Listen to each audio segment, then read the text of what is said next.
Olá, tudo bem com você? Estamos iniciando o nosso primeiro programa, Viva Sem Drama. Se você ainda não me conhece, eu sou Kátia Soares e essa é a doutora Osmeire Tobias. Vamos falar sobre vários assuntos. Osmeire, boa noite. Boa noite, tudo bem, Tudo Kátia? ótimo, e você? Também, graças a Deus.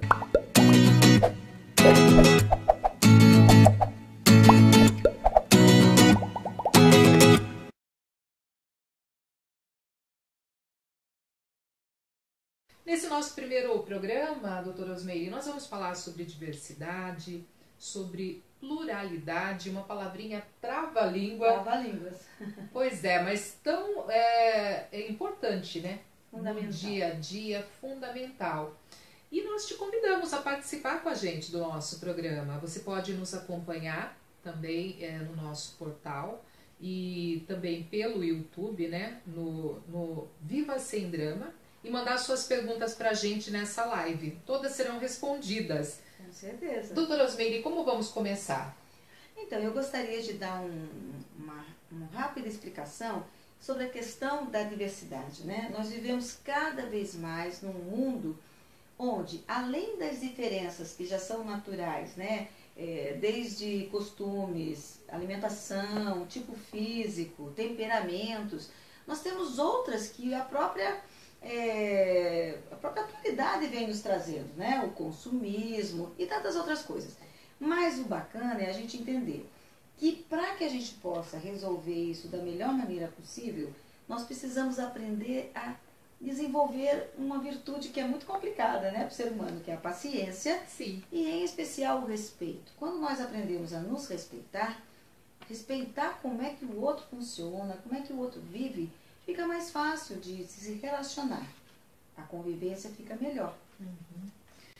Então, a gente observa hoje no dia a dia, especialmente em relação à paciência, que as pessoas estão cada vez mais impacientes, né? A gente percebe isso em várias áreas, seja no trabalho, no trânsito, nos relacionamentos, sim, principalmente no que diz respeito ao relacionamento familiar.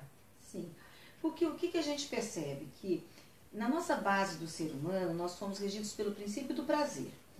Por conta disso, nós vamos até nos outros programas estar falando um pouquinho mais disso, mas nós precisamos aprender ao longo da história da nossa vida a ampliar o nosso limiar de tolerância à frustração. E hoje em dia tem aí uma série de teorias que mostram que nós estamos cada vez mais querendo evitar a frustração, né? Como as crianças, os nossos jovens, é como se os pais pudessem de alguma maneira querer comprar a felicidade. Então a gente percebe que é justamente por aí. Cada vez mais o nível de estresse, a correria, toda essa loucura que nós vivemos, ao invés de nós ampliarmos esse limiar de tolerância à frustração, ao contrário, nós estamos vendo que isso está ficando cada vez mais achatado.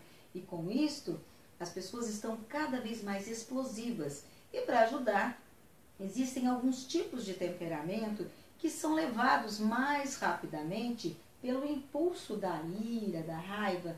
E aí nós vemos, né, muitas coisas acontecendo no trânsito, dentro de escolas, as pessoas num nível de violência muito alto.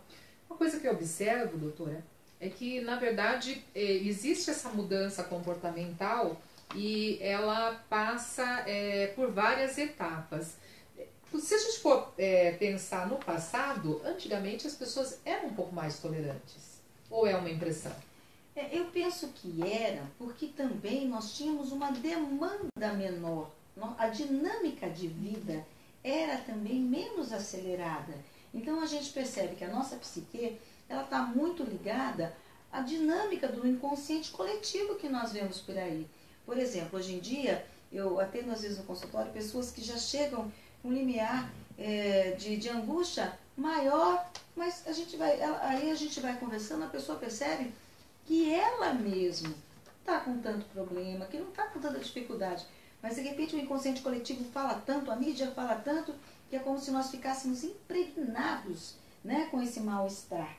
Então, nós não tínhamos a velocidade da informação antigamente. Então, isso também nos deixava, até nós sabermos de uma notícia, por exemplo, ruim, uma tragédia, demorava um pouco mais. Então, com isso, nós tínhamos também um limiar de vida, uma tranquilidade muito diferente. Hoje em dia, com a própria velocidade dessa tecnologia, nós acabamos acelerando também, então, o nosso pensamento. Então, a gente chama de agitação mental. Uhum.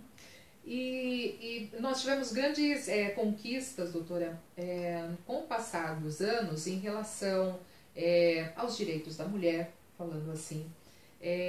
Como que a doutora vê hoje em dia a mulher se posicionando na sociedade?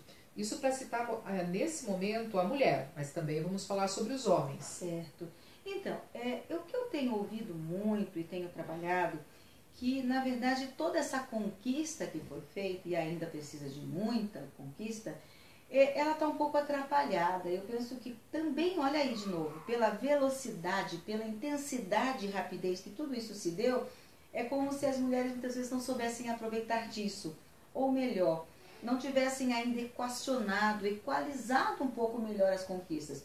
Porque claro que nós estamos tendo um sucesso, um destaque maior no mundo profissional, mas isso nos custa hoje em dia uma jornada às vezes dupla e até tripla.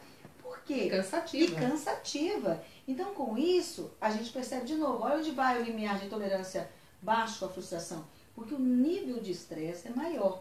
Então, eu penso que a conquista é fantástica, mas as mulheres, e como nós vamos falar dos homens, não estão conseguindo talvez acompanhar como equalizar, como equacionar essas conquistas nesse meio termo aí. Qual é realmente a postura que a mulher deve tomar? Se ela sai para trabalhar fora, como é que ela trabalha essa culpa de deixar a casa, de deixar os filhos?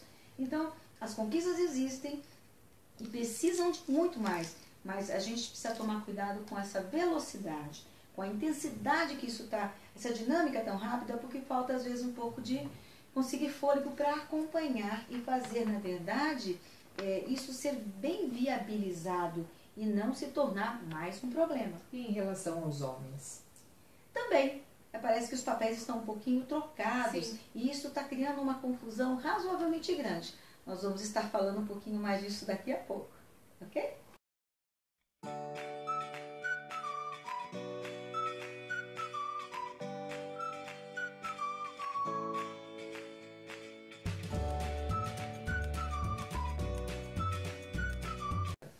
Doutora Ismeire, voltando a conversar um pouco mais, falando sobre o papel do homem nessa sociedade. Na verdade, doutora, se a gente for também voltar lá atrás, antigamente havia uma configuração familiar diferente, né? Sim. Era bem diferente. Os casamentos, eles duravam, né? Às vezes 20, 30, não que hoje não dure, mas hoje há menos tolerância, né? Então, existe assim, parece que há um prazo de validade. Então, você disse bem, essa configuração familiar, ela mudou. E também, por conta da velocidade em que isso se deu, aí os papéis se confundem um pouco, as pessoas ainda estão se acostumando com essa nova forma de se relacionar. Homens e mulheres, maridos e esposas, filhos, irmãos, pais e filhos. E nós temos realmente um novo formato familiar. E a ideia aqui já não é nem discutir o quanto é mais certo ou errado, mas o como é possível se fazer de uma forma saudável, com relacionamentos saudáveis, de boa vontade, boa convivência, para que as pessoas possam, na verdade, ficar bem, né? E é uma questão realmente de adaptação, de adequação com a nova realidade que nós estamos vivendo. Nesse espaço que nós estamos iniciando hoje no Viva Sem Drama, conta também com a sua participação. Então mande sua mensagem para a gente. Se acaso for uma pergunta que vai te deixar constrangido ou constrangida, pode mandar a mensagem em inbox. Doutora Ismeire, acabou de chegar uma mensagem para a gente assim, da Heloísa. Ela tem 33 anos, 2 irmãs, de 41 e 45 anos respectivamente, casadas com filhos adolescentes e adultos. Agora, ela diz assim que ela não consegue se relacionar por muito tempo. Segundo a Heloísa, parece que os homens hoje em dia não querem mais se casar ou ter um relacionamento estável. Na opinião dela, o amor está banalizado e tudo se resume a sexo. Pois é. Digamos que com esta evolução, né, toda da sexualidade, da liberação sexual, eu penso que acaba acontecendo um pouquinho isso também. Eu não diria que são só os homens que estão buscando mais a questão da sexualidade, mas a gente pode entender que, de alguma maneira, pela própria liberação que foi promovida, as pessoas se sentem mais à vontade para estarem ou não com alguém. Porém, sempre vai valer uma regrinha básica. Quem define a relação que terá com o outro é cada um, né? Então a gente ouve muito a queixa feminina em relação a isso hoje em dia, mas a mulher também precisa voltar a se posicionar e não acreditar que simplesmente porque isso está posto, ela tem que simplesmente, como se fosse uma competição com o masculino, né? Então já que eles podem, então eu posso também. Eu penso que a realidade é que, nós vamos voltar a falar de novo da diversidade. Apesar das diferenças de cada um, seja homem, seja mulher, o que vai valer sempre é o respeito na relação com o outro. E, principalmente, a questão da empatia. Se eu não quero que me tratem de um jeito, eu não vou tratar o outro também.